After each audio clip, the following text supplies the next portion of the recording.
J'ai commencé à vraiment plus avoir mal au ventre, puis j'avais comme une genre de pression dans le bas du dos, puis même ça descendait dans mes jambes.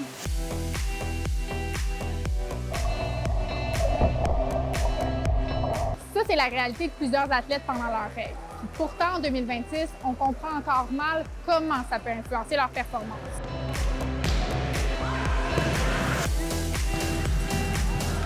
Des fois, avec les hormones, ça peut être plus compliqué de gérer les émotions, le stress, puis l'anxiété qui vient avec ça. Je suis pas capable de donner mon 100 moi, c'est beaucoup des douleurs dans le dos. Fait que c'est beaucoup de sauts que je suis moins capable de faire. C'est possible que les athlètes, justement, vivent certains symptômes, puis qu'à cause de ces symptômes-là, ils ont la perception, en fait, que leur performance va être affectée.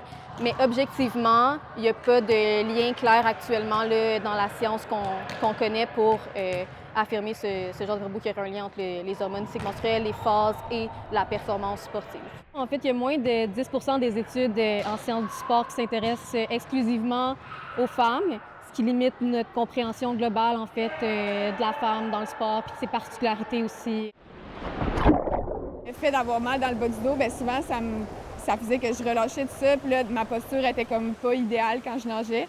Fait que ça venait vraiment impacter, mais je me souviens avoir dit à mon coach plusieurs fois comme je vais continuer à nager même à ça parce que j'ai mal, tu sais, même si je suis chez nous, j'ai mal, si je suis à l'école, j'ai mal, fait que ça fait pas plus mal quand je nage. Fait que c'était vraiment juste comme je vais faire mon entraînement du mieux que je peux. C'est sûr que j'aurai pas les performances que je veux, mais que ce soit des hommes ou des femmes, je pense que dans le milieu de la préparation physique, c'est important de venir faire justement des questionnaires pré-entraînement pour justement noter est-ce que tu es fatigué aujourd'hui, est-ce que tu as bien dormi, est-ce que tu as bien mangé. Puis que ce soit un homme ou une femme ou toute personne, on va ajuster l'entraînement en fonction de ces paramètres-là. Si, mettons, en pratique, je vais parler avec mes coachs, je vais leur dire que comme aujourd'hui, ça se pourrait que je sois plus mollo, j'ai mal au dos. Sinon, je vais juste leur dire que je suis dans ma semaine, je vais y aller plus tranquillement. En tournoi, c'est sûr que c'est un peu plus difficile parce que tu veux donner ton 100 tu veux tout le temps performer. Depuis les dernières années, on voit beaucoup le cycle syncing, donc les athlètes qui tracent leur cycle menstruel pour s'entraîner. Ça, est-ce que ça fonctionne? Est-ce que c'est un mythe? Ou... en ce moment, la science, elle supporte absolument pas cette pratique. J'irais même à dire que c'est surtout une méthode de marketing. Je crois qu'actuellement, là, à l'heure où on se parle, les meilleures pratiques, ça va être vraiment d'y aller avec l'individualisation.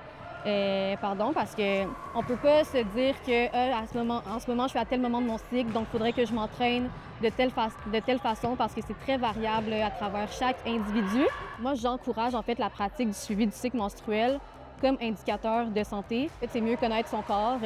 Je pense que ça va aider à la performance.